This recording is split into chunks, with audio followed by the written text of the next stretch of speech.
A pensar más con Rosa María Palacios.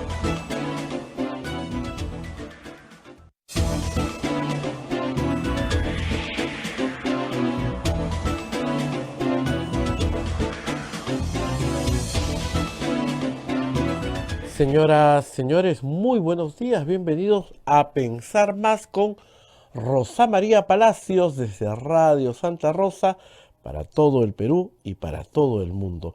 Y estamos listos para empezar el programa y nos comunicamos a través de nuestra red con Chimbote, a través de Radio Santo Domingo, con la ciudad blanca de Arequipa, con Radio San Martín, Ucayali, Radio Cepagua, la convención con Radio Quillabamba TV, Puerto Maldonado, Radio Madre de Dios.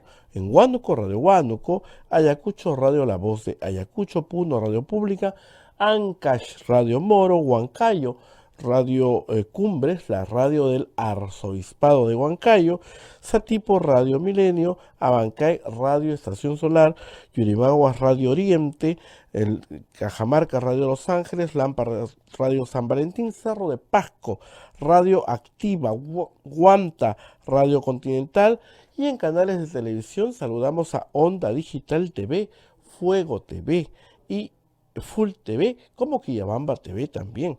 Y también nuestras plataformas móviles. Ustedes nos ven por el Facebook de Radio Santa Rosa, el Facebook de Radio Quillabamba TV y el canal de YouTube de Radio Santa Rosa también, y la página web www.radiosantarosa.com.pe. Hoy día es 30 de marzo del año 2023 y estamos listos para compartir la información. Lo primero, hay que decir que el gobierno del Perú retiró ayer a su embajador, a nuestro embajador en Colombia. El señor Félix de Negri Boza fue retirado ya de la embajada de Colombia porque por las injerencias y la desinformación que brinda el presidente colombiano, el señor Gustavo Petro. Bueno, hay un grupo de presidentes que siguen considerando al señor Castillo como presidente del Perú, cosa que es mentira, es falso. El señor Castillo dio un golpe de Estado y ahora está preso por dar ese golpe de Estado. No por todos los delitos que les imputan, sino por haber dado pues un golpe de Estado y haber querido cerrar prácticamente, capturar todas las instituciones de nuestro país. Ayer, más noticias también del Congreso de la República. Ayer el Congreso de la República aprobó el proyecto de ley de bachillerato automático en todas las universidades del país. Esto solamente es una sumita a lo que se han bajado de la SUNERO. O sea, siguen con el afán de traerse abajo la calidad educativa en nuestro país. Ya es innegable y lo hacen a vista de todos. Y por último, ayer el Congreso también aprobó un informe de denunciar constitucionalmente a los niños, a 4 niños de APP. Todo esto y más nos cuenta Rosa María Palacios, a quien saludo en esta mañana. Rosa María, muy buenos días. Muy buenos días, Abel, y muy buenos días a todos nuestros oyentes en el Perú y el mundo. Gracias por su espera.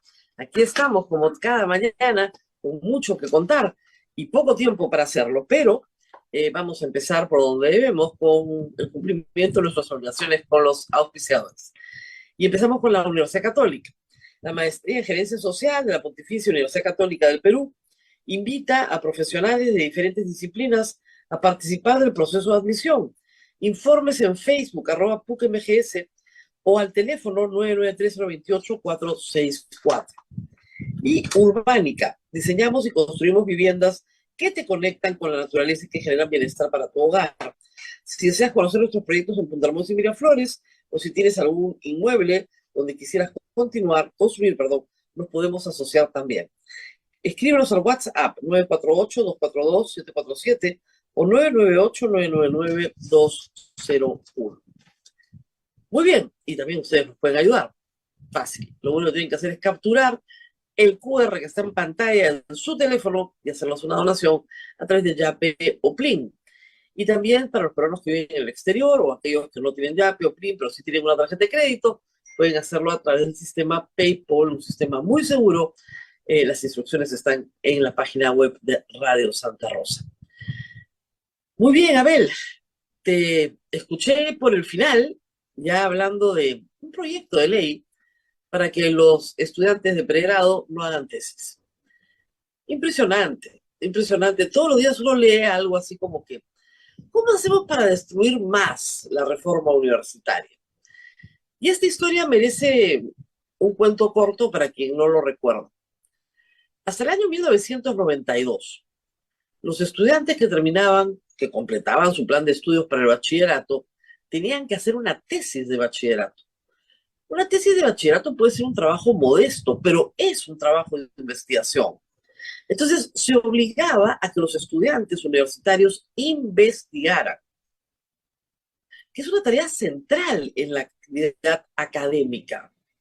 Se investiga en todos los cursos.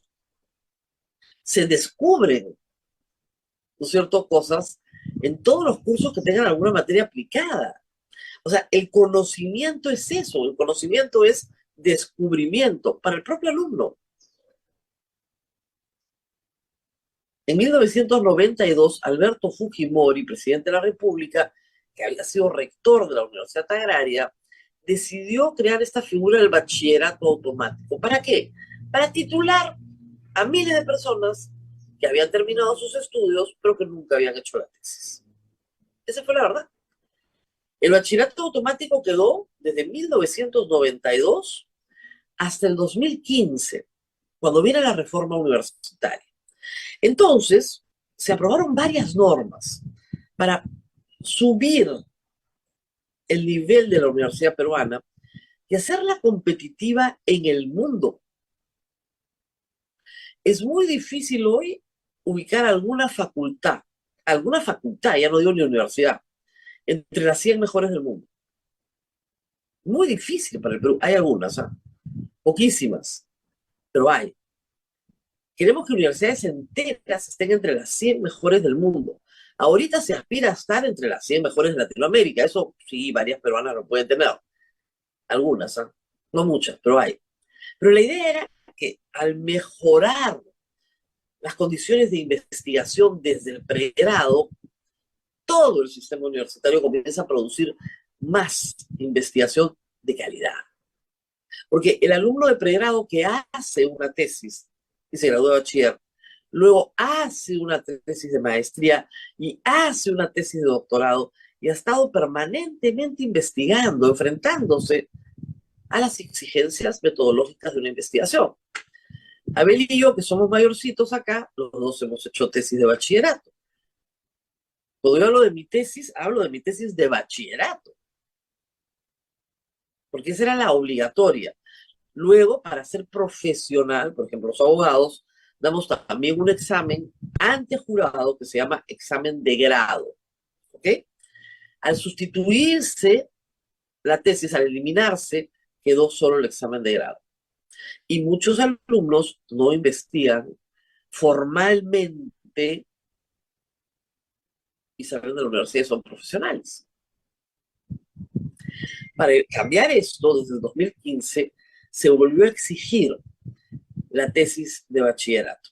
Pero, se prorrogó la entrada en vigencia, no empezó a entrar en vigencia en 2015, porque algunos decían, nosotros ya estamos en la universidad y entramos con estas reglas, muy bien.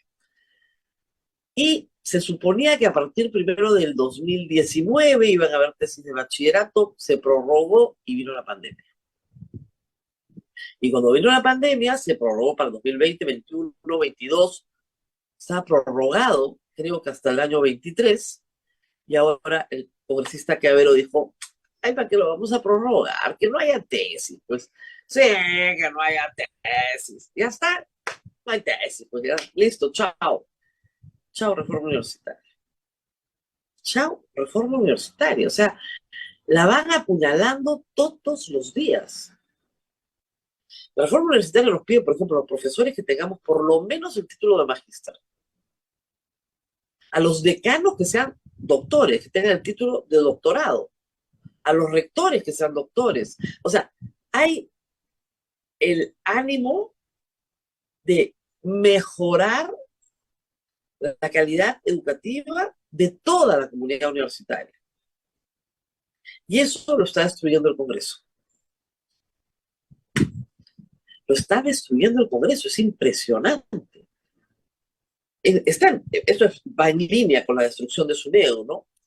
Ayer me enteraba que la persona que tiene que asumir la dirección del registro de títulos en SUNEDU, nadie encuentra su tesis tampoco, porque es de alas peruanas. Están colocando en puestos de dirección en SUNEDU a personas que provienen de universidades no licenciadas. Ese es el nivel. A personas que provienen de universidades no licenciadas. Y en el consejo directivo están personas que provienen de universidades que tuvieron muchas dificultades para obtener su licenciamiento. Es así, el elefante se come por pedacitos, ¿no? No van a destruir la universidad hoy, pero por paquito a paquito, como el salame, ¿no? Hasta que no quede nada y regresemos a lo que teníamos antes de la reforma, un sistema mercantilista, corrupto, donde te compras tu tesis, te compras tu título universitario, ¿no? O sea, los problemas que vemos hoy, por ejemplo, del plagio de la tesis del presidente de la República, Pedro Castillo, y su esposa, son problemas que nacen pre-reforma, pues. Esos eran los problemas que hay que atacar. La tesis perdida de la fiscal de la Nación es del 2008-2009, pre-reforma. Son justamente los ejemplos claros de la razón por la cual se hizo la reforma. Eso es el remanente, o sea, el profesional que hoy está bajo escrutinio público y obtuvo sus títulos de la manera en que los obtuvo antes de la reforma. Lo que la reforma ataca es eso. En los dos casos, la Universidad César Vallejo tuvo que invertir más o menos 400 millones de soles en modernizarse, contratar personal, tener repositorio de tesis, todo lo habido por haber. Y claro, surgió, ¿no es cierto?, inmediatamente la pésima calidad de sus tesis. Pésima calidad, ¿no? Un asesora 200 tesis. Eso no sirve para nada. Y al mismo tiempo surgió que a las peruanas no podía licenciarse, no tenía la capacidad de licenciarse, de obtener, ¿no es cierto?, un licenciamiento basado en estándares mínimos. Entonces, las tesis magna cum laude de la señora fiscal de la Nación son de alas peruanas, pues. Puede servir para un concurso público, porque en su momento fueron otorgadas de acuerdo a la ley vigente en ese momento, pero no son pues un aporte a la academia, ¿no? Eso ya lo sabemos. Más aún si ni siquiera se quieren mostrar. Ayer ha habido todo un zafarrancho con los que sí se acuerdan y con los que no se acuerdan, pero resulta que los que sí se acuerdan son parientes del director de la Escuela de Formación del Ministerio Público. Un zafarrancho completito, la verdad. Yo espero que la Junta Nacional de Justicia haga un buen trabajo. Haga un buen trabajo, una investigación prolija, completa, y determine pues si hay tesis o no hay tesis. Y si no hay tesis, no hay título de fiscal suprema, pues, porque se obtuvo en un concurso donde se le dio el máximo mérito por esos documentos académicos. Esa es la historia. Ahora hay dos que dicen que sí se acuerdan, ¿eh? Que sí fueron sus jurados, ¿se acuerdan? Sí, sí, sí. Y otros que dicen que no se acuerdan, pero después que sí se acuerdan. Porque además hay 3 en el grado de magíster y 3 en el grado de doctorado. O 5 en el doctorado. Ya, bueno, no sé. El asunto es que hay algunos que sí se acuerdan y otros que no se acuerdan. Unos que dicen, primero, no me acuerdo, y otros que, sí, sí, sí, ahora sí recuerdo. Muy bien, primer acto. Segundo acto, a ver, tenemos que hablar nuevamente del ranchito de Dina. Ayer tuvimos una larga conversación con el señor Chimabucuro. Me queda claro que el señor Chimabucuro tiene mucho que contar todavía y no nos lo puede contar. Siguiendo su propia declaración, es un hombre que tiene por todo patrimonio $500,000. Es lo que le ha dicho. Él calcula su patrimonio actual en unos $500,000. Eso es una casa en Magdalena, Jesús María, ¿no? Casa grande, un departamento de 180 metros en San Isidro. Eso es, eso es. Pero calcula en eso su patrimonio. Pero también calcula que perdió $500,000 en el 2016 y que quedó arruinado, tuvo que vender hasta sus máquinas. Este hombre que estaba arruinado en el 2016, que con mucho esfuerzo logra nuevamente acumular un patrimonio de $500,000, le regala plata sin siquiera contabilizarla a Dina Boluarte, a la cual no conoce, con el propósito, eso se entiende, de que nunca hará Keiko Fujimori. Hasta ahí todo muy bien. Pero compromete un patrimonio que todavía no puede determinar. La señora Maritza Sánchez dijo que eran 800,000 soles. Y es lo que ella había calculado con Henry Chimabucuro en una conversación informal. 800,000 soles son $200,000. Un hombre que tiene como todo patrimonio $500,000 va a regalar $200,000. ¿Tiene algún sentido para ustedes? No. Entonces, o dio menos, eso es una posibilidad, o dio menos. Si pasa de las 50 UITs, son 8 años de condena, o basta con que haya dado, ojo, 2 UITs para que, y eso sí lo puede acreditar fácilmente para que ya sea delito, ¿no? Pero en fin, si da más de 50 UITs en la forma grabada, o alguien le dio la plata, o alguien financió a Henry Chimabucuro como testaferro en la campaña de Perú Libre. No lo sabemos. Yo le dije ayer que el cuento no hace sentido y no lo hace. Ahora, que financió. Financió de todas maneras. Ayer se ha seguido transmitiendo imágenes. Bueno, el ranchito de Dina tenía eventos partidarios, bailaban, guayno, se jaraneaban en el ranchito de Dina. Cortesía de Daniel Llovera, que nos hizo llegar esas imágenes a través de Twitter también. Y luego, unas imágenes ya que son delirantes. Epicentro, con Daniel Llovera, ha presentado unas fotografías donde Henry Chimabucuro le fumiga la oficina a Dina Boluarte, preocupado pues por su salud. Recuerden ustedes, era el verano del COVID. Esa campaña se hizo todavía sin vacunas. Recién en febrero se comenzó a vacunar primera línea y en marzo se comenzó a vacunar mayores de 80 años. Esa campaña se hizo prácticamente sin vacunas, salvo para los adultos mayores. Entonces Henry Chimabucuro va a la oficina de Dina Boluarte y hace una especie de fumigación, no sé con qué artefactos, pero ahí están. Él personalmente, o sea, cuando viajaban le lavaban la ropa, le planchaban la blusa, él le fumigaba la oficina.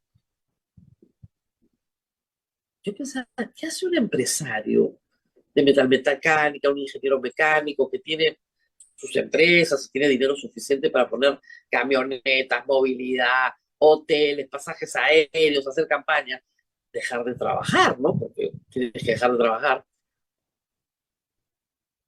Fumigándole personalmente la oficina. El cuento no cuadra, ¿no? Y luego, Henry Chimabucuro, que reitero, puede acreditar plenamente el financiamiento ilícito de la campaña de Dina Boluarte. Ahí está, ven ustedes, personalmente. Ahí está, gran fumigada. Él lo hacía. Miren ustedes, una dedicación Muy extraña, muy delirante, ¿no? Pero este mismo personaje aparece en la oficina del presidente de la República para trabajar un año ad honorem. Él no tiene ninguna experiencia policial, ninguna experiencia en temas de seguridad, ninguna experiencia previa en inteligencia, para que sea el espía del presidente y detecte dónde estaban los actos ilícitos. Un encargo muy extraño, ad honorem. Y luego se dedicaba a hacer trabajo social con el presidente, porque lo emocionaba mucho. Es una historia rarísima. O sea, el antecedente, el nudo y el desenlace de esto es muy extraño, pero lo hemos escuchado pacientemente y creo que todos hemos llegado a obtener mayor información de la que había antes de la entrevista y mayores sospechas de la participación del señor Chimabukuro en actos ilícitos. Él sabe que si colabora en el tema de financiamiento ilícito, la pena para él es muy reducida y a eso se está dedicando. Pero en los otros temas lo acusan de conspirar con el presidente de la República para crear un gabinete de la sombra, un poder paralelo, etcétera. Esos temas son mucho más complejos para él, porque aparece manejando la camioneta donde está el español, dice que no sabe quién es el español. Es un poquito raro, ¿no? Porque además el argumento de él es, ¿cómo Dina no va a saber quién soy si se subió a mi carro? Se aplica también para el español. ¿Cómo no va a saber Chimabukuro quién es el español si se subió a su carro? ¿Ok? Muy bien. Otra historia. Ayer 4 niños fueron, se aprobó el informe, ojo, de la subcomisión de acusaciones constitucionales. Todavía no se ha votado ese informe en la comisión permanente y no se ha votado ese informe en el pleno. Este es el paso 1. ¿Ok?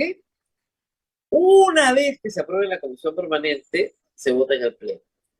No querían suspenderlos como a Betsy Chávez, pero parece que en el último minuto se votó que se incluya una posible suspensión.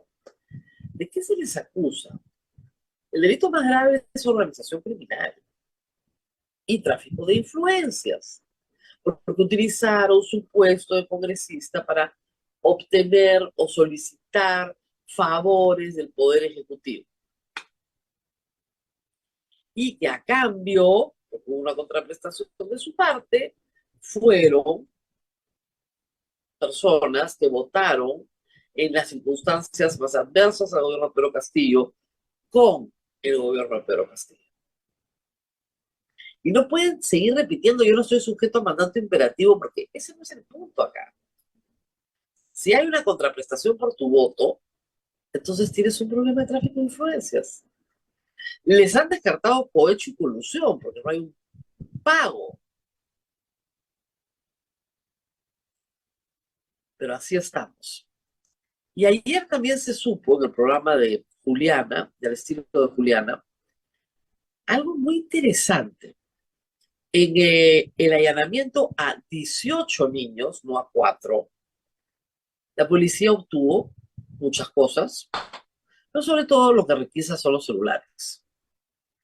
Y encontraron en el celular del ex congresista de Acción Popular, porque se salió de la bancada, y en ese entonces vocero, el señor Ceballos, una conversación con María del Carmen Alba, donde María del Carmen Alba sabe perfectamente que había una reunión en Palacio de Gobierno, que ella no está de acuerdo, que está muy molesta, pero sabe de la existencia dentro de la bancada de este grupo de apoyo a Pedro Castillo. Y lo que le dice el congresista es, yo también estoy muy molesto porque yo he ido a la reunión, porque le han presentado al presidente 9 currículums. Y yo he pedido que eso se retire completamente y que no pidan absolutamente nada. Y luego el señor se va de la bancada. Entonces, ahí hay 2 pruebas importantes. La primera es que sí se pidieron favores, y a él le consta. Y 2, María Carmen Alba, presidenta del Congreso y miembro de la bancada de Acción Popular, sabía perfectamente que se estaban pidiendo favores. Y no hizo nada. Así que de la existencia de los niños, esto es tan temprano como octubre del 2021, ya era de conocimiento de los miembros de la bancada. Karelín López sale después a contar esta historia, en marzo del 2022. Entonces, de octubre ya sabían que había un grupo de acción popular funcional a los intereses de Palacio de Gobierno. Ustedes dirán, pero bueno, eso es hacer política, sí, pero hay ciertos límites. Y uno de esos límites es la contraprestación. Así que vamos a ver cómo va ese caso. Yo soy de paso. Ayer parece haber sido el día de María del Carmen Alba, porque en el Congreso se puso muy agresiva con Johnny Lescano, porque en esos chats lo que se lee es que Johnny Lescano iba a organizar o estaba organizando o había organizado la reunión con el presidente de la República. Y ayer le dijo que se largue, que forme su propio partido y que además no puede estar tuiteando porque es un empleado del Congreso, parecía la monarca jamarquina del siglo XIX, ¿eh? Ni esclavo, más o menos, una cosa increíble. Pero es injusto, ¿no? Porque hay algo que los congresistas olvidan muy rápidamente. Ellos no estarían en el Congreso si no fueran por sus candidatos presidenciales. La locomotora que jala el voto a Parlamento es el candidato presidencial. Por eso es que todas las listas van con candidato presidencial. Y si esa locomotora jala bien, entonces crece el voto parlamentario. Si Pedro Castillo no hubiera pasado la primera vuelta, Perú Libre jamás hubiera tenido 37 miembros. Esos 37 que entran por Pedro Castillo. No entran por sus propios méritos. Discúlpenme, no, sorry, pero de verdad, piensen ustedes que Perú Libre en enero del 2020 postula como partido y no pasa la valla. Enero del 2020 el momento en el cual elegimos un congreso para complementar al anterior que había sido disuelto. Solo se presentaron listas parlamentarias. Y en ese momento Perú Libre no pasa la valla. No pasa la valla. Acción Popular pasa de 25 a 15, o sea, reduce enormemente su participación. Pero luego Johnny Lescano hace una buena campaña. Le va bien en las encuestas. No le va mal, en algunos momentos estaba entre los 5 punteros, digamos, donde cualquiera podía dispararse. Miren ustedes lo que le pasa a alguien como Forsyth, que cae él y cae toda la lista. Y habían ahí candidatos, perdón, al Congreso, que han tenido muchísimo más votos que cualquiera en el Congreso, empezando por Jorge Nieto. Entonces, eso de ser desagradecido con el candidato presidencial te dice mucho de cómo entiendes la política, ¿no? Si te vi, no me acuerdo. Keiko Fujimori es la razón por la cual el Fujimorismo metió 24. Si no hubiera sido Keiko Fujimori, si no Marta Chávez la candidata, hubiera sido Galarreta, probablemente no hubieran tenido el arrastre que tiene. Por eso internamente en el Fujimorismo, a pesar de que externamente tanto rechazo a la postulación de Keiko, internamente la necesitan porque es lo que les va a jalar el voto parlamentario. ¿Ustedes creen que Avanza País si Hernando de Soto hubiera pasado la valla? ¡Y de casualidad! Y lo mismo, López Aliaga, lo mismo. Y miren ustedes lo que le pasó a un candidato como Julio Guzmán. Le fue pésimo. Él se desprestigió. Y al desprestigiarse él, bajoneó una lista que era buena, que era una muy buena lista. Bajoneó la lista completamente, solo logró meter 3. ¿Se dan cuenta de la diferencia? Cuando el candidato es fuerte, por más que no obtenga el voto popular, pero es fuerte, va a jalar la votación para la lista. Así funciona en el Perú. Hay votos cruzados, por supuesto, muchísimo, pero en general el candidato jala a la lista. Así que no hablen tan mal del candidato. Pero bueno, ayer también, a ver, han pasado cosas, ¿no? Interesantes. Vamos a ir a lo del Lumen en un minuto, pero hay un foro que se está desarrollando en Lima de los muchos que hay, porque cada uno tiene derecho a reunirse con sus pares, ¿no? Hay foros académicos, políticos, de toda índole, deportivos, lo que uno quiera. Gracias a Dios hay libertad de asociación. Y el partido político español Vox, aparentemente una alianza de facto, ¿no?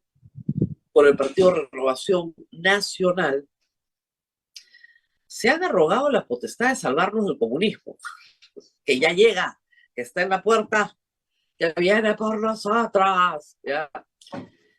Es curioso que Pedro Castillo se haya matado diciendo durante todo su gobierno no soy comunista y nunca pudo aplicar ninguna medida comunista porque lo que era un oportunista y estaba medrando el Estado todo lo que pudo. Pero para eso no necesitas ideología. No hubo nada comunista en los 16 meses de gestión de Pedro Castillo, salvo la retórica, sí, y algunas amenazas puntuales también.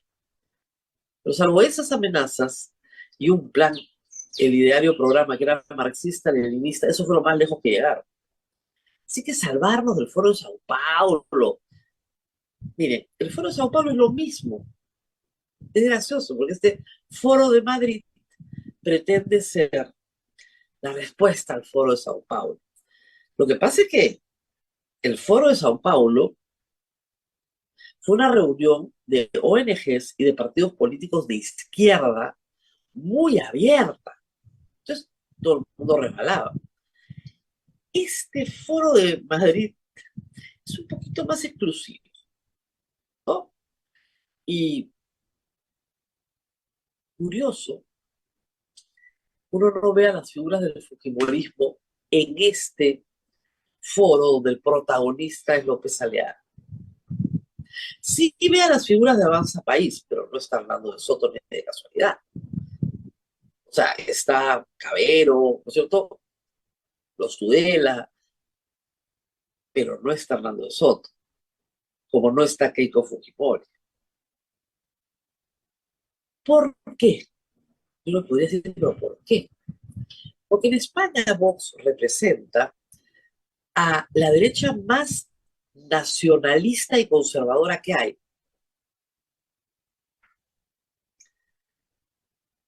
Difícil resucitar al franquismo, ¿no? Porque Franco murió en 1978, pero digamos que son los herederos de ese espíritu.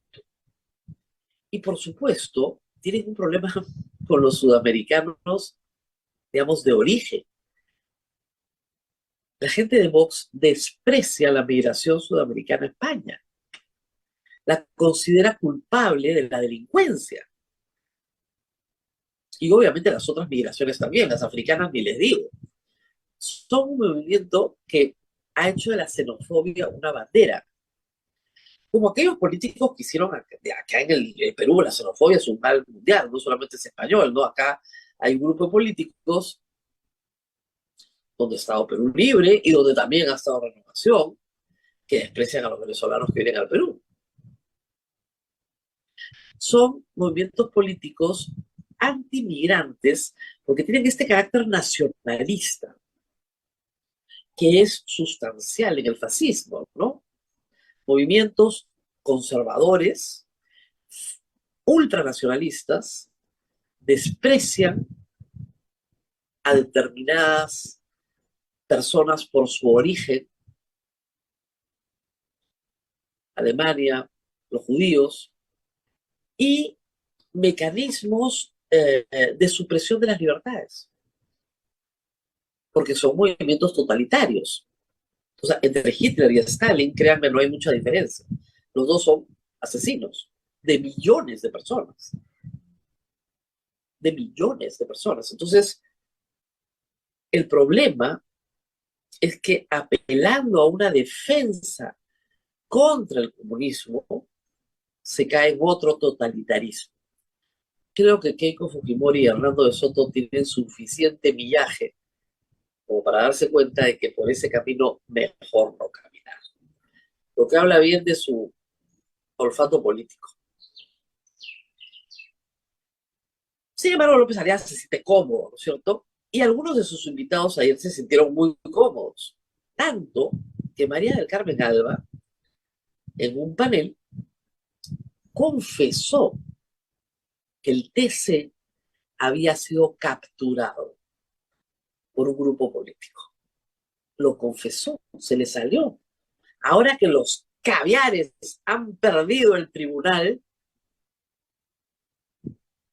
nos han parado a nosotros la elección del defensor del pueblo. Pero ese es un objetivo que también vamos a conquistar. Está hablando de instituciones que deben ser neutrales en política, que provienen de un Congreso, pero que la institución como tal tiene que ser neutral en política. Y lo que está confesando es que el Tribunal Constitucional está subordinado al Congreso. Lo está confesando. Es un botín. El botín es de ellos. Dios mío. Claro, han confesado también algunos lo de la SUNEDU, ¿no? Entonces, si tú capturas el Congreso, un Congreso que tiene pues omnímodos en este momento, porque el Poder Judicial no puede admitir un solo amparo. Porque si lo admite, el Tribunal Constitucional pide a la Junta Nacional de Justicia que persigan a los jueces. Ya se ha quejado la Corte Suprema, por supuesto. Es inconstitucional. Las resoluciones del Tribunal Constitucional también pueden ser inconstitucionales. Muy bien. Un Congreso con poderes ilimitados.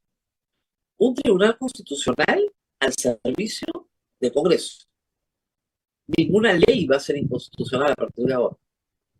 Bien complicada la situación, ¿no?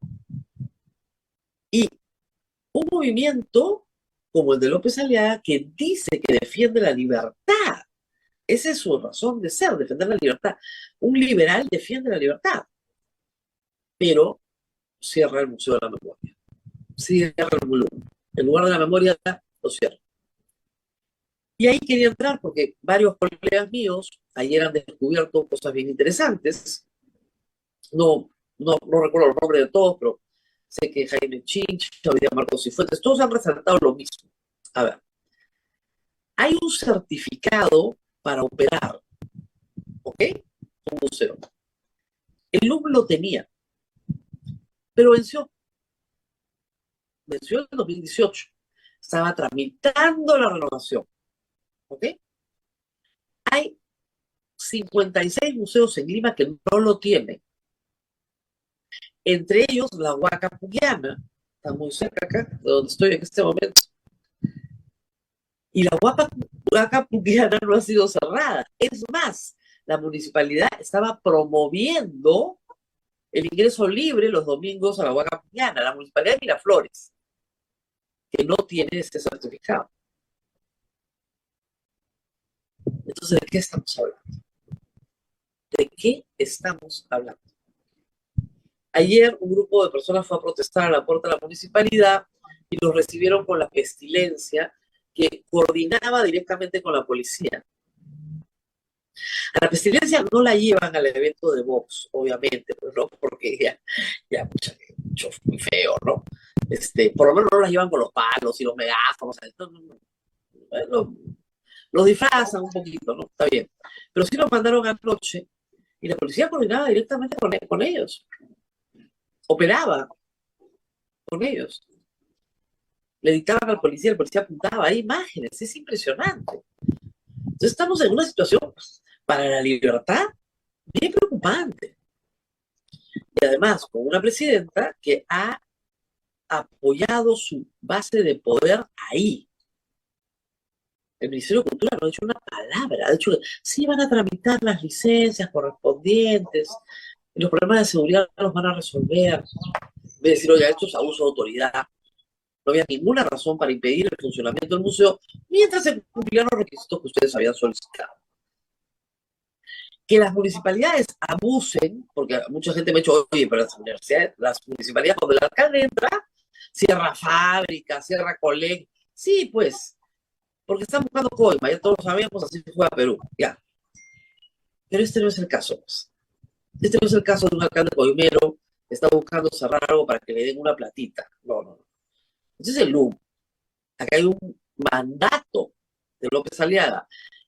En la Huaca Pugliana, donde celebra el señor alcalde su juramentación en enero, que no tiene ese certificado, muy bien, ahí le dice, Carlos, me cierras esos lugares. Y además, como dije ayer, en una exhibición de analfabetismo jurídico, pues, conflicto armado interno es una categoría jurídica del derecho internacional, de los convenios de Ginebra. No excluye que en un conflicto armado interno exista tortura, terrorismo, ataques, daños, destrucción de infraestructura. O sea, no excluye los delitos que se pueden cometer, al contrario. Y también puede haber delitos cometidos por las Fuerzas Armadas, porque el Grupo Colina es eso. ¿O cómo le decimos al Grupo Colina? Terrorismo. Bueno, si ustedes quieren decirle terrorismo, pero al Grupo Colina no lo juzgan por terrorismo. Al Grupo Colina lo juzgan por asesinato. ¿Se dan cuenta del problema? Si tú dices que todo es terrorismo, entonces ¿cómo juzgas al Grupo Colina? ¿Bajo qué? No hay delito, pues. Tienes que ponerle un asesinato. Y no es el único caso, el grupo Colina, pero sí es un caso que ustedes pueden recordar más o menos porque hay un presidente preso por esa razón. Fujimori y Montesinos están presos por el grupo Colina. Es un grupo de militares encargados de asesinar civiles. Eso no es terrorismo. Eso es parte de un conflicto mucho más grande que tan solo decir la palabra terrorismo. No se excluye la palabra tortura. Hubo gente torturada en ese periodo de violencia. Por supuesto que hubo gente torturada. Hubo gente secuestrada en ese periodo de violencia. Por supuesto que hubo gente secuestrada en ese periodo de violencia. ¿O no? Secuestrada, detenida arbitrariamente, torturada, asesinada, secuestros del MRTA, en fin, una multitud de delitos. Y todos decimos terrorismo nunca más, pero yo no digo terrorismo nunca más como si fuera a haber terrorismo hoy día. Lo que demuestra el LUM a la gente joven es que una ideología mesiánica y diabólica que quiere tener respuesta para todo no tomó el poder, que el totalitarismo no ganó. No ganaron. Ganó la democracia. Pero los totalitarismos son malos siempre, no importa quién sea el mesías totalitario, no importa si es Hitler o es Stalin, los totalitarismos son malos siempre. Y eso es lo que te enseña el lugar de la memoria. Y eso es lo que nos soporta Rafael López Aliaga, que ayer gritaba "Viva Vox" en el Perú. Muy bien, pausa. Estamos con Pedro Cateriano para analizar el momento político complejo. Y además ha estado, como yo, muy contento porque ha sido el cumpleaños de Mario Vargas Llosa. Como decía ayer, lúcidamente 87 años es una bendición de Dios. Vamos a la pausa y regresamos. Vamos a la pausa, Rosa María, y solamente decirte que en el mes de mayo nos vamos en una peregrinación a la Virgen de Chapi, así es que inscríbanse al teléfono 959-679-662. Pausa y volvemos.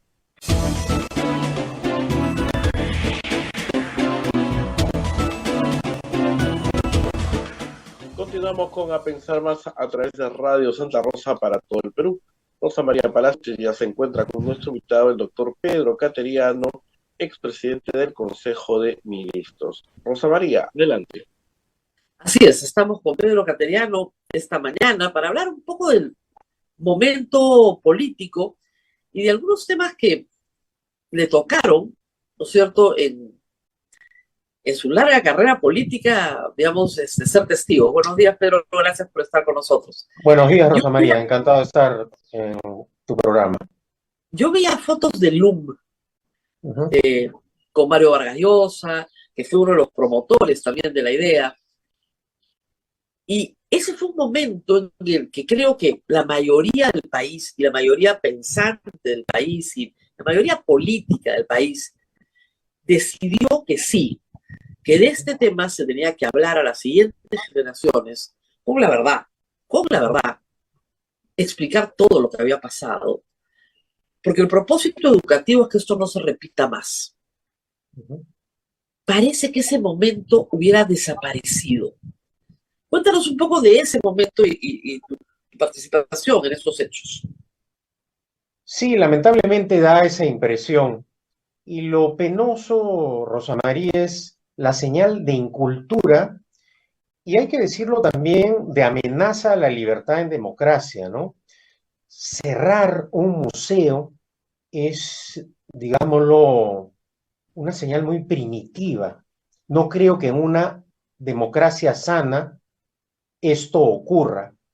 Por esa razón creo que hay que lamentar y condenar esta clase de actos administrativos, porque en el fondo lo que muestran es una tentación totalitaria. Uno puede discrepar, pero si vamos a censurar, si la censura por conveniencia o por prejuicios ideológicos es conveniente, bueno, entramos ahí sí a un sistema autoritario, ¿no?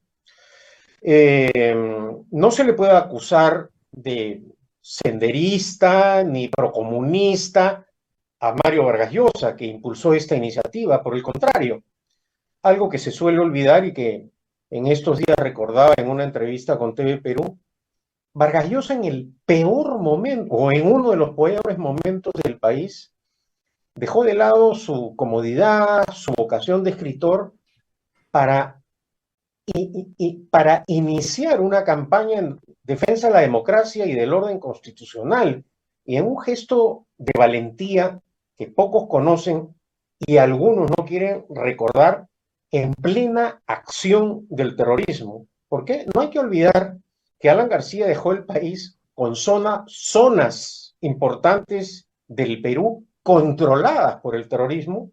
En ese contexto, Vargas Llosa hizo su campaña No, y no solo presidencial. eso, Vargas Llosa conoció la cara del terrorismo cuando tuvo que investigar un Churrajay. O sea, el Exactamente. presidente Durante el Belaúnde le pide una comisión independiente. ¿Qué es lo que hace un demócrata? Miren ustedes el paralelo, ¿no? Un demócrata, ante una situación, una matanza de 8 periodistas, dice, bueno, vamos a hacer una comisión independiente. Y le pide a prestigiosos intelectuales que participen en esta investigación. Y Vargas Llosa asume el liderazgo de la presidencia de esa comisión. Y va a Ayacucho, conversa con la gente, levanta la información y hace un informe en el cual explican qué era lo que estaba pasando. Estamos hablando de 1983. Bueno, Entonces, y tú has tocado un tema fundamental, el tema de la memoria. ¿Por qué un país democrático, con una democracia sólida, apoyó una iniciativa como esta? ¿Por qué Alemania decidió en esta situación apoyar la iniciativa para contar con este lugar de la memoria? Para que nunca más se vuelva a repetir en el país esto. Este proceso no fue fácil, Rosa María. Yo recuerdo, y lo cuento además en mi libro, lo que significó la etapa final para poder lograr la inauguración del lugar de la memoria, en donde tuve la oportunidad de convocar a las partes involucradas, a los que estaban en ese momento diseñando ya lo que se llama la guía museográfica, y el jefe del Comando Conjunto y los comandantes generales de las Fuerzas Armadas, que yo les dije, si piensan ciertas cosas, díganselas, cara a cara, porque en democracia hay que dialogar. Habrán momentos en que no nos ponemos de acuerdo y habrán otros que logremos un consenso mínimo. Y bueno, se logró avanzar y finalmente también el presidente Humala, que estaba reticente, asistió a la inauguración. Que fíjense ustedes, además lo interesante de nuestro personaje esta mañana es que era ministro, primero de Defensa y después primer ministro, de un hombre que había luchado él personalmente contra Sendero, no de boca, con un fusil en la selva, y además con unas fuerzas armadas Velasco fue el ministro de Defensa y se logró ese momento. Yo quería preguntarle cómo lograron esos consensos. Bueno, dialogando, intercambiando impresiones. Por ejemplo, yo manifesté que por qué no estaba Andrade o por qué no estaban los curitas polacos que ofrendaron su vida. Y recientemente, por ejemplo, que hice una visita al museo con un escritor paraguayo que quería ir a visitar el LUM, le dije al director, acá las fotos de Velasco y de Morales Bermúdez no deberían estar tan pequeñas, porque en ese momento los militares, por dedicarse a hacer política, no hicieron inteligencia y el terrorismo creció. Tomó, creo, debida nota.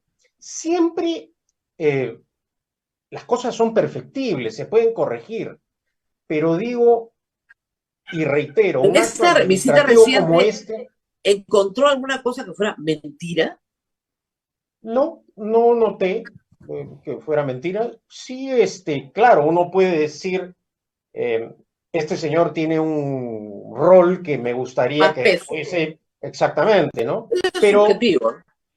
son temas subjetivos y en todo caso es una etapa dolorosa de nuestro país que no se debe repetir. Y ese es el propósito de este museo.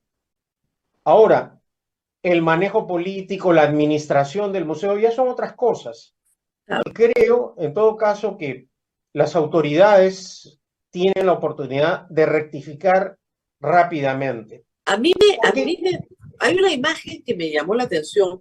Cuando López Aliaga le dice a Carlos Canales, el alcalde de Miraflores, Carlos, ciérrate el museo, algunas personas aplauden, no muchas, pero los uniformados que están en primera fila, uno aplaude, que creo que es el de la policía, pero los otros no aplauden. Bueno, O sea, es como si ese museo también nos representa a nosotros. Claro que representan a las Fuerzas Armadas.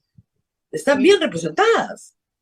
y hay que reconocer también que la iniciativa surge nada más y nada menos del gobierno de Alan García, que en este momento apreciamos algunos dirigentes afristas festejan el cierre. No, acá, y para que esto generara credibilidad y consensos, García invitó a Vargas Llosa.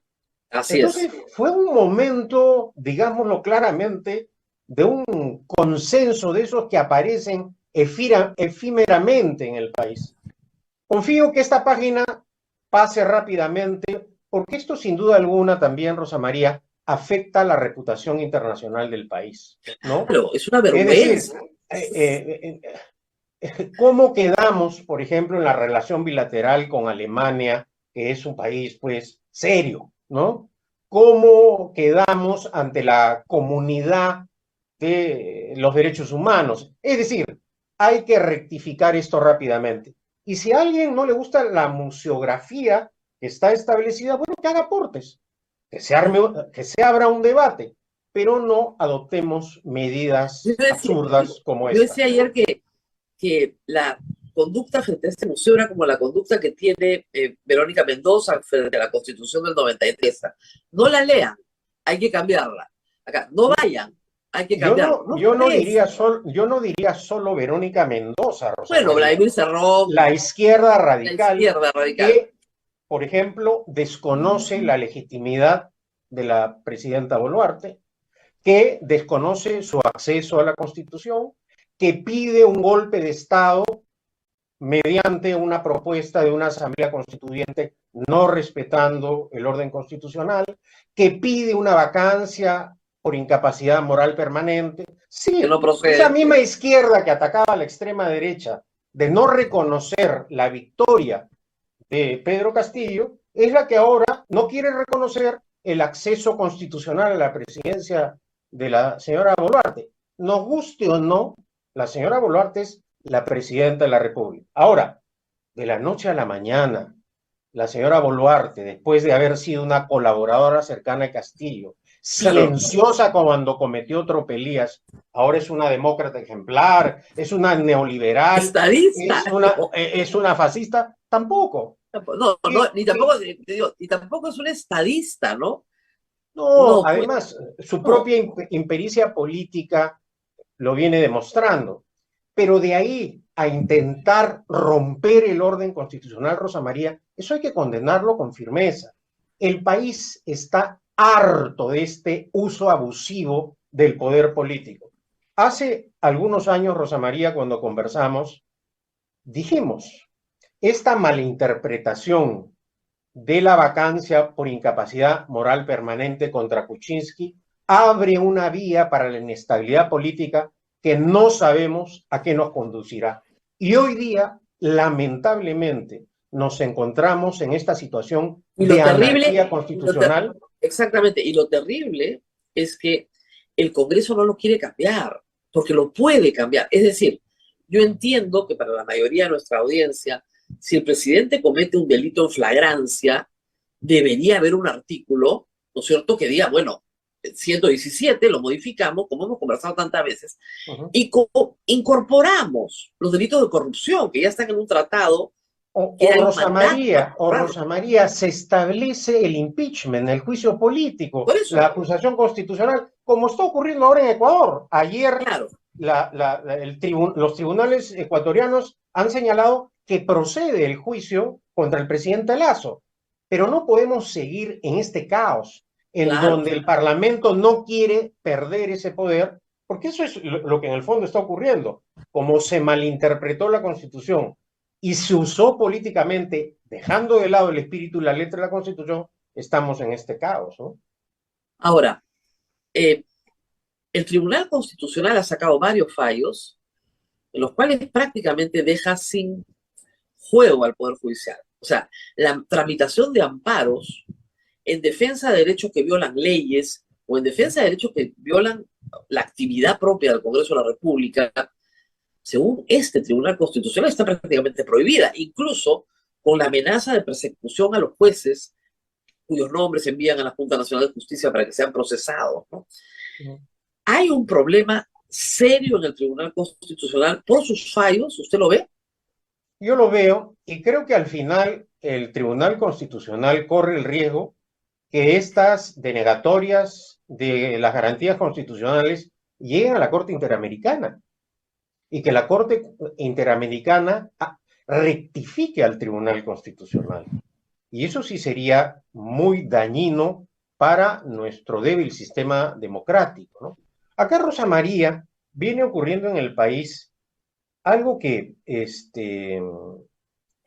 está erosionando la credibilidad.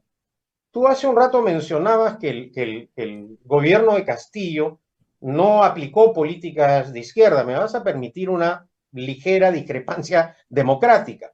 Yo creo que, por ejemplo, en el caso de la minería, de la acción política de ese gobierno fue claramente para No, enfrentar sí, la sí, sí. minería. Lo que decía, en la retórica sí, en la retórica, por No, no, supuesto. acá fue en la práctica, es decir, teníamos a Bellido y a la señora Vázquez, no solo ya amenazando el cierre de minas, sino propiciando el bloqueo, exacerbando ánimos, Claro, haciendo pero lo movilizaciones, que y voy esto es, trajo como pero, consecuencia, Rosa María, el pero no sacaron, bloqueo del corredor claro, minero. ok, estamos de acuerdo, pero no sacaron, nunca se atrevieron a sacar una norma contra, cuando Mirta Vázquez salió y dijo la barbaridad que dijo, la pararon en una y 2 semanas después estaban saliendo del poder.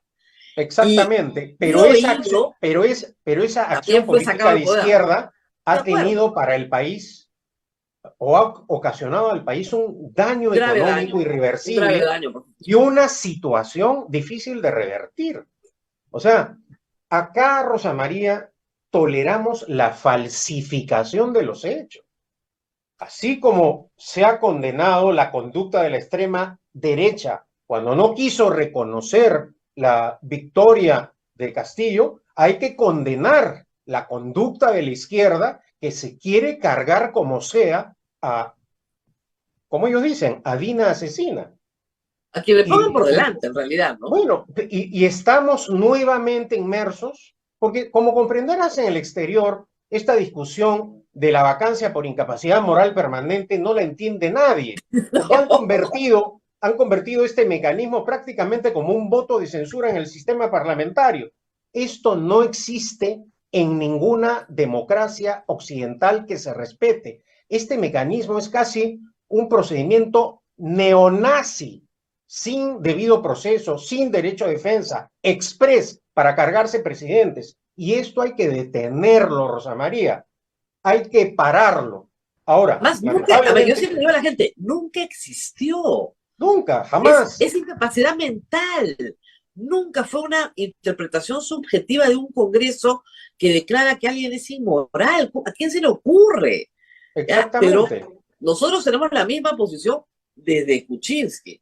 Exactamente, no se aplica, nosotros no aplicamos el criterio jurídico teniendo en cuenta la condición política de las personas, si es de izquierda o si es de derecha. La Constitución, como una ley, como cualquier ley, se aplica de forma igual para todos. No cuando un gobierno es de izquierda hay que aplicarla de tal manera y cuando un gobierno es de derecha hay que aplicarla de otra forma. Claro. Ahora, la solución jurídica es poner donde dice moral mental, para que se acabe la discusión, y incorporar en el 117 el impeachment y las causales por las cuales el presidente puede ser acusado. Anchas, delgadas, las que tú quieras, pero las 4 que hay no bastan, pues tienes que poner las demás. Y es más, el Tratado contra la Corrupción de Naciones Unidas te obliga a ponerlas. Entonces, está servida la mesa para hacer, ¿no es cierto?, la reforma. Pero en la Comisión de Constitución no quiere discutir la modificación del 117 por nada, ni cuando Castillo era presidente. Exactamente. Por nada. Y por esa razón, en el diálogo que tuvimos con Otárola, le dije que el gobierno debería hacer algo. Es decir, acá ha habido un cambio continuo de la presidenta Boluarte, por llamarlo de alguna manera, pero no nos pueden tontear, no nos pueden mentir.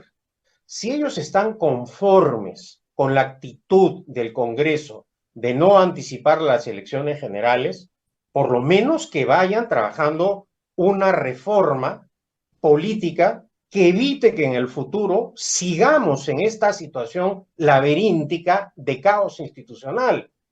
No se ha debatido tampoco la necesidad de una renovación parcial del Congreso, de restablecer el Senado, reformas mínimas.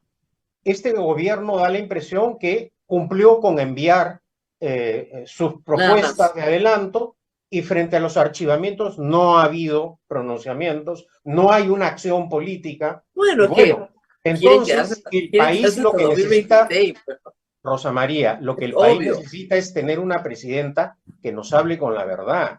Si se quieren quedar hasta el 26, que lo digan, pero que no nos tonteen. Que no yo creo que ese barco ya partió hace tiempo, ¿eh? El barco de la verdad. Bueno, pero en todo caso lo que hay que hacer es exigir un trabajo responsable, ¿no? Que no ahora, lo estamos viendo, ¿no? ¿Cómo fue la reunión con los primeros ministros? Porque había algunos, bueno, estaba Juan Jiménez Mayor, ¿no? Pero también estaba Jorge del Castillo, ¿no? Entonces, era una reunión así un poco mezcolanza, pero ¿qué quería el señor Otárola? Además de la oportunidad de la foto, ¿qué quería? Bueno, a mí no me parece mal la convocatoria. Yo soy de los que defienden el diálogo en democracia siempre y en las peores circunstancias. Y bueno, el diálogo es una forma también para tratar de entendernos. Yo, por ejemplo, toqué el tema de México y Colombia. Yo, por ejemplo, estoy de acuerdo con la medida que acaba de adoptar el gobierno de retirar a nuestro embajador en Colombia. López Obrador y Petro lo que han hecho es ser defensores de oficio y encubrir no solo el golpismo de Castillo, sino fundamentalmente sus actos de corrupción a nivel internacional. Ahora, la pregunta que yo me hago, que muchos nos hacemos ya en un plano internacional, los presidentes pues no tienen amigos, tienen intereses, ¿no? Los países tienen intereses. ¿Qué interés puede tener López Obrador y Petro en esto? O sea, esa es la parte que se le ha perdido en el Perú, sobre todo a México, ¿no? A ver, por ejemplo, el boicot a la Alianza del Pacífico, Rosa María. Estos son gobernantes que no creen en el libre comercio, que no creen en la economía de mercado, que no creen en la integración con intercambio de capitales privados, que no creen en la empresa privada. Y yo creo que, en el fondo, López Obrador no solo está violando un compromiso internacional que es la Alianza del Pacífico, sino que le está haciendo un daño letal al intercambio económico en un momento en el cual el mundo entero, Rosa María, apreciaba, observaba a la Alianza del Pacífico como un mecanismo de integración económica ejemplar. Además hay que decir, inversión mexicana en el Perú es mucho mayor que la inversión peruana en México. Y la inversión colombiana en el Perú es mucho más alta que la inversión peruana en Colombia. Entonces, los que pierden son sus países, son sus inversionistas, son sus capitales. O sea, eso es algo que yo no puedo entender. Y yo Es creo hacerle que daño a un intercambio comercial fluido que ha crecido, con Colombia ha crecido muchísimo, además una excelente relación diplomática, es hacerle daño a eso. ¿Por qué?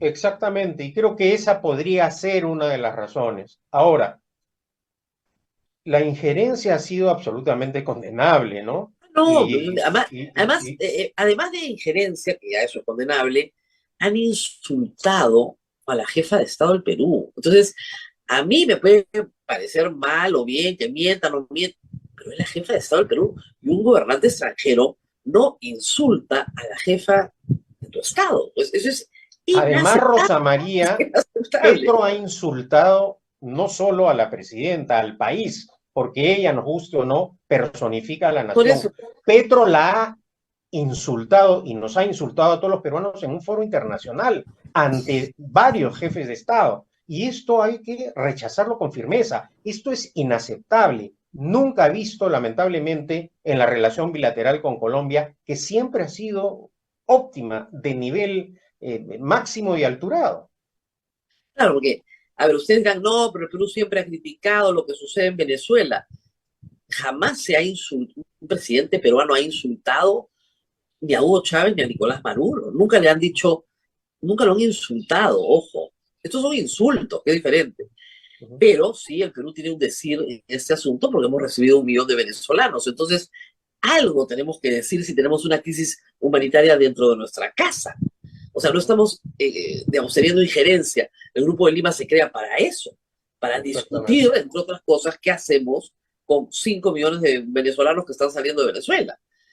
Esto es diferente. Acá es injerencia directa, política, y hay que ver qué interesante la conducta de Bolivia, que se refrenó, la de Chile, una frenada, y la de Brasil, que han reconocido a Dina Boluarte, que no tienen ningún problema. Donde ves cancillerías un poco más profesionales y una menor injerencia del presidente en los asuntos diplomáticos. Pero ahí de nuevo uno se rompe la cabeza pensando qué mal le ha ido a México y a Colombia en esta historia, ¿no? Qué mal, la verdad, la verdad. No han perdido, Bueno, sino todo. también, también comentamos la conmoción a nivel nacional e internacional, y se lo toqué el tema yo directamente por la cantidad de fallecidos Así es. en el país. Le dije que esto en Inaceptable. democracia es inaceptable y esa es la razón por la cual en estos momentos el gobierno no tiene credibilidad, o por lo menos su credibilidad está muy afectada, y que debían dar una respuesta, que hasta ahora no han respondido con credibilidad ante estos graves hechos Claro, porque no, acontecidos, ¿no? la respuesta del Estado no puede ser, ah, no, los ministros no sabemos nada, los planes operativos son de la policía. Uh-huh. El Bueno, ministro Huerta no Huerta, es Romero, se ha parado delante del Congreso y ha dicho que los policías no disparan porque no tienen armas. sí, pues Y Rosa ahí están los María, no basta con garantizar una investigación independiente de la Fiscalía y después que el Poder Judicial actúe con independencia. También se requiere una respuesta política. Un gobierno democrático siempre da cuenta de sus Mira, actos. ahí hemos empezado la conversación recordando este momento tan importante en el cual Belaúnde le pide a Mario Vargallosa que presida la comisión Uchurajay, porque se da cuenta de que se necesitaba una respuesta política con una Exacto. comisión independiente, porque la duda que había Y que, era y que, terrible. y que genere credibilidad, Rosa María. En Exactamente. este Pero, momento, la democracia peruana internacionalmente no pasa por un buen momento. claro, Hemos tenido un parlamento que permitió, que se quedó callado frente a las amenazas de Castillo por temor a su disolución. Y hoy día intentan presentarse como los defensores del orden Sí, constitucional, sí, sí. Hemos cuando la luchado contra el mayoría de los peruanos populismo. sabemos que no lo son, que actúan en base a sus criterios y beneficios personales. ¿Cuántas veces, Rosa María, hemos conversado sobre el escandaloso caso de los niños de Acción Popular? Acá ha habido un encubrimiento, un espíritu de cuerpo, lamentablemente. Este Congreso, por ejemplo, en el caso escandaloso de la acusación de violación a un congresista, tuvo que esperar la indignación ciudadana, la protesta de los medios de comunicación para desaforar a esta persona. Entonces, este Congreso está ayudando a socavar la institucionalidad democrática. Esa es la verdad y eso hay que decirlo. Ahora, necesitamos un Congreso. No hay democracia sin partidos políticos. Exactamente. Y necesitamos un Congreso. Por esa razón, el lema de la izquierda, cierren el Congreso, es inconstitucional. Ah, no, claro. Pero acá volvemos, Ahora, se refieren siempre. a cambien el Congreso, ¿no? Más que cierren el Congreso, Yo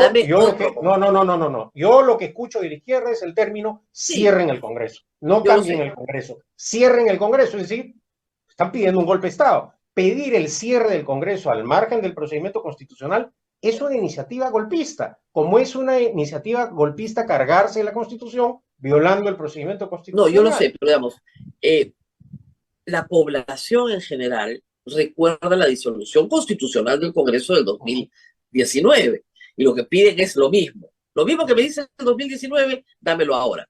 Tienes que explicar que no se puede, porque además este Congreso ha desnaturalizado la cuestión de confianza con la bendición del Tribunal Constitucional y en la práctica hoy la cuestión de confianza no existe, es inaplicable. Exactamente. Inaplicable. Entonces, al no haber ese otro mecanismo de contrapeso, no hay forma de aplicar la vacancia por incapacidad moral permanente, porque el presidente no pasa nada. Tienes toda la razón.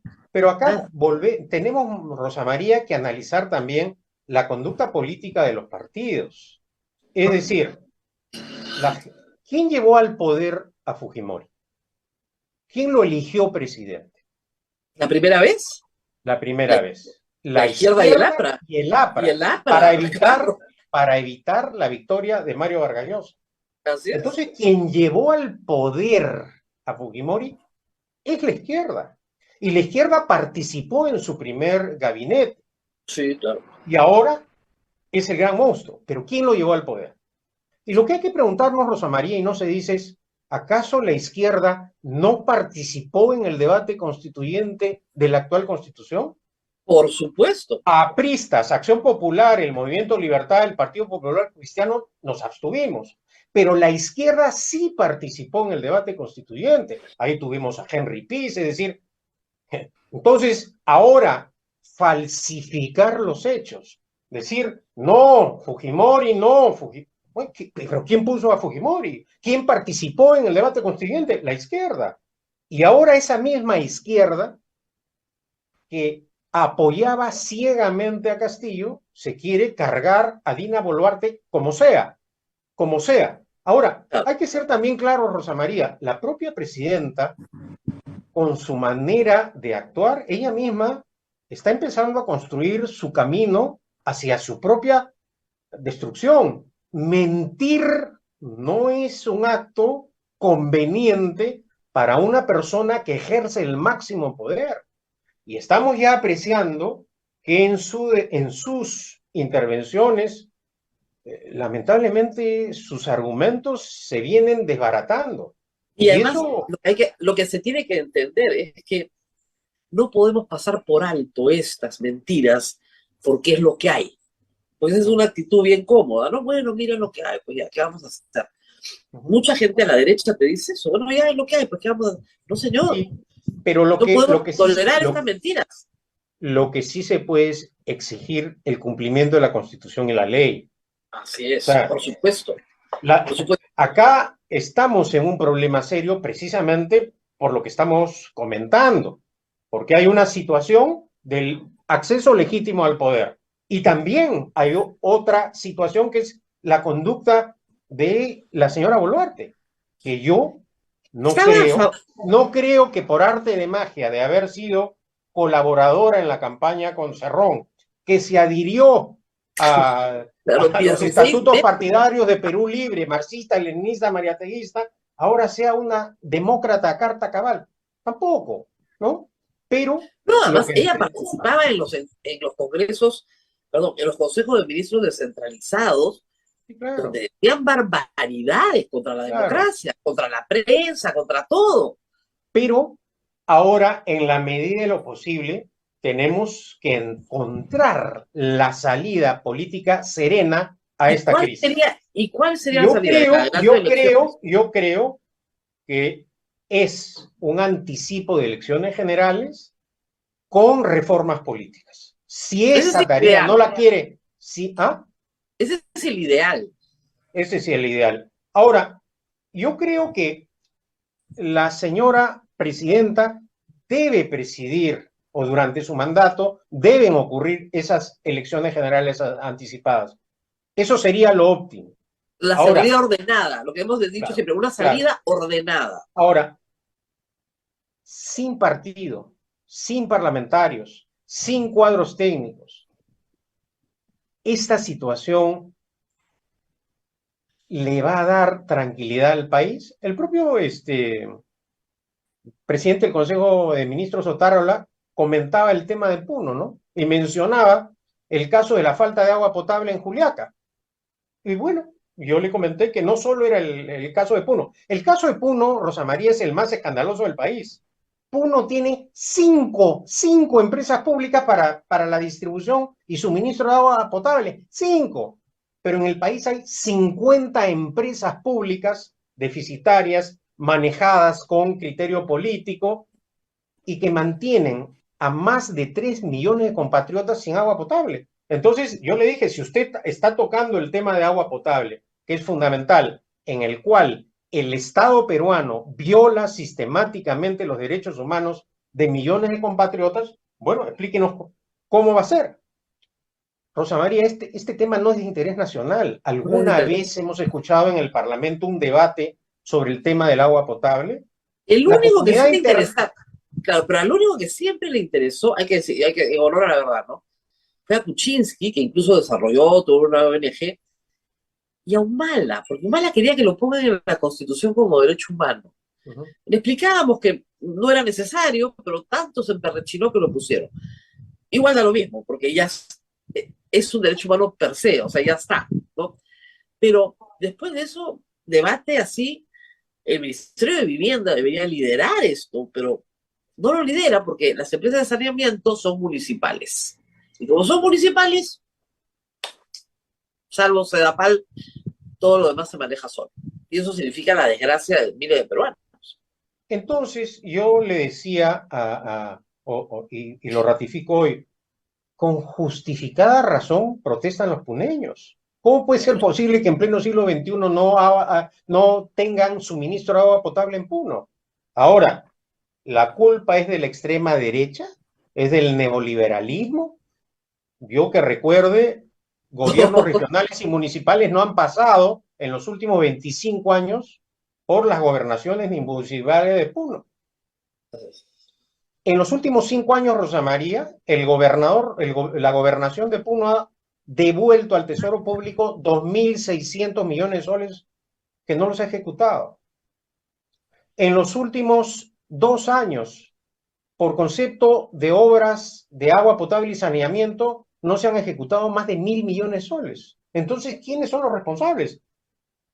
Por esa razón, Rosa María, en este tema necesitamos un debate franco, amplio y sereno, que no quiere propiciar el Parlamento, que el Congreso vergonzosamente se niega. Entonces, ¿cuál es la salida?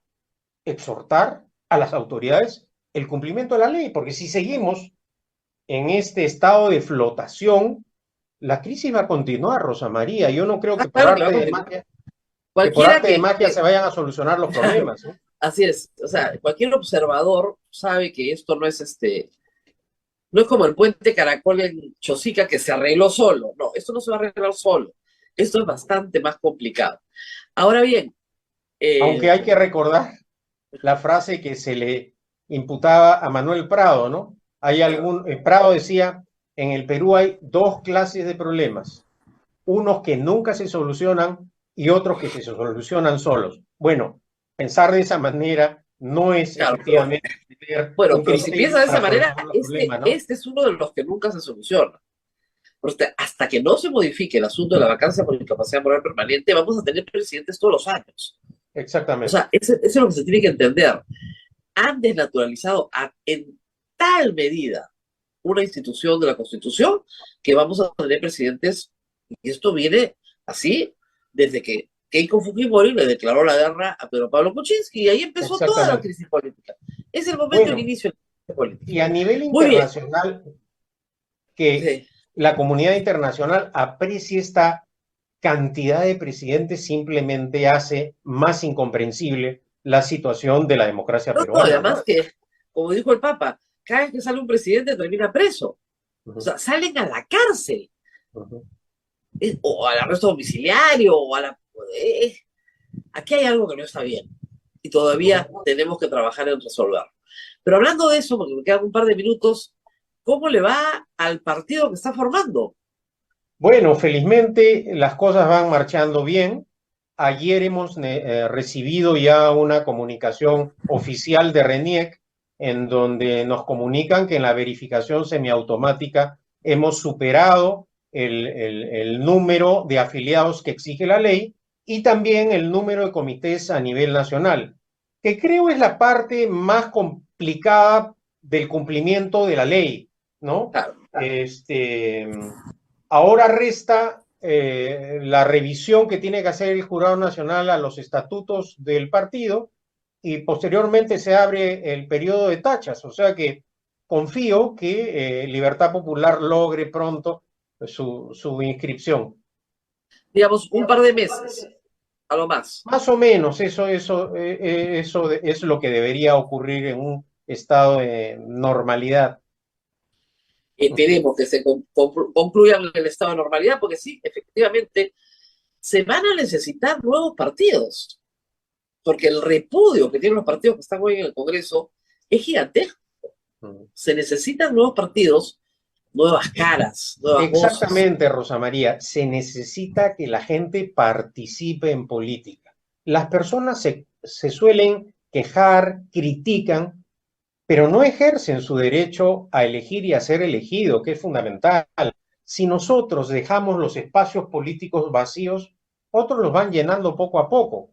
Pero Por mire eso el costo, pero yo siempre digo, ¿a qué costo? bueno, el costo es alto, ciertamente, ¿no? Lo digo por experiencia propia, ¿no? Así es. 10 años desfilando por la fiscalía ciertamente no es estimulante. La semana antepasada, por ejemplo, Rosa María,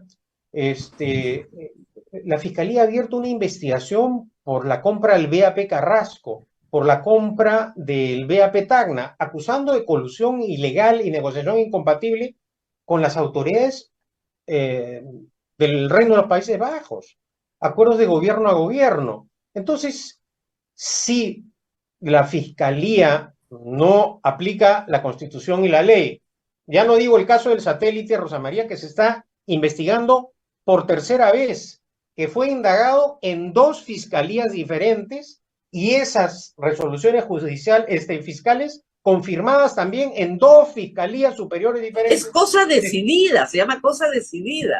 Pero parece que ese criterio jurídico no lo aplica la Fiscalía. En fin, una autoridad Yo que decía que desempeñó cargos. el expediente del satélite había dado más vueltas al Poder Judicial que a la Tierra del satélite. ¡Qué bárbaro, Dios mío! Y la otra pregunta, Rosa María, es, ¿para qué sirven las auditorías de la Contraloría General de la República si nadie las va a tener en cuenta? Se supone que la Contraloría hace Claro. auditorías neutrales, independientes y técnicas. No, y de Entonces, mejor calidad que un peritaje fiscal, ciertamente. bueno, y si el Parlamento y la Fiscalía simplemente no tienen en consideración las auditorías o los informes de la Contraloría, ¿para qué está la Contraloría? Yo creo que la Contraloría mejor debería traspasarse a la Fiscalía. Y a pesar de todos estos años, digamos, desde el 2016 sobre todo hasta la fecha, igual le recomienda a la gente que se meta a la política igual. Bueno, mira, Rosa María, el Twitter distorsiona la realidad, pero cuando uno camina por la calle, Así. toma conciencia de lo que es la realidad, ¿no? Entonces, No, el apoyo es inmenso, el apoyo es inmenso. Inmenso. Y yo creo que No, el además... Twitter es una más- realidad paralela en la que nos divertimos, pero nada, y difundimos bueno, algunas cosas. y que Pero es un nada medio de más. comunicación. Es Pero un al medio- final, Rosa María, lo que creo que hay que, y creo que en ese aspecto he dado pruebas, la lucha contra la corrupción no debe ser selectiva. Ah, Se enfrenta a la corrupción si hubo corrupción en el gobierno de García, si hubo corrupción en el gobierno de Fujimori, si hubo corrupción en el gobierno de Vizcarra o si hubo corrupción en el gobierno de Castillo. No puede ser como lo pretende la izquierda nacional y selectiva. latinoamericana, que solo se combate la corrupción de los adversarios. Del enemigo, claro. Exactamente. No. Y en ese sentido yo creo que con la vamos, Rosa conducta María. corrupta de Pedro Castillo, más de que quedarse callados, porque es de tal magnitud. A mí lo que me sorprende de Castillo es la velocidad. Normalmente un gobernante entra, pues se ambienta un poco, ¿no? Y de ahí empieza a robar. Este no había ni entrado, ya estaba robando, zarratea. Es una cosa impresionante, ¿no? Normalmente, ¿no? Tú llegas al sitio, más o menos ves que te puede llevar, pero no, este no había llegado a Palacio. Creo que Abel te está mandando señales, Sí, Rosa dice María. Abel que nos tenemos que ir. Y Abel manda. Abel acá es la dictadura, así que nos tenemos que ir. Muchísimas gracias a Buenos Pedro días. Castellano por esta conversación. Mucha suerte en la inscripción pronta de Libertad Popular. Y nosotros nos vamos, Abel, y nos reencontramos nuevamente el día de mañana. Así es, Rosa María, nos reencontramos mañana a las 8 de la mañana, gracias al doctor Pedro Cateriano. Cuídense mucho. Gracias, Abel. Chao, Buenos chao. días. Hasta luego.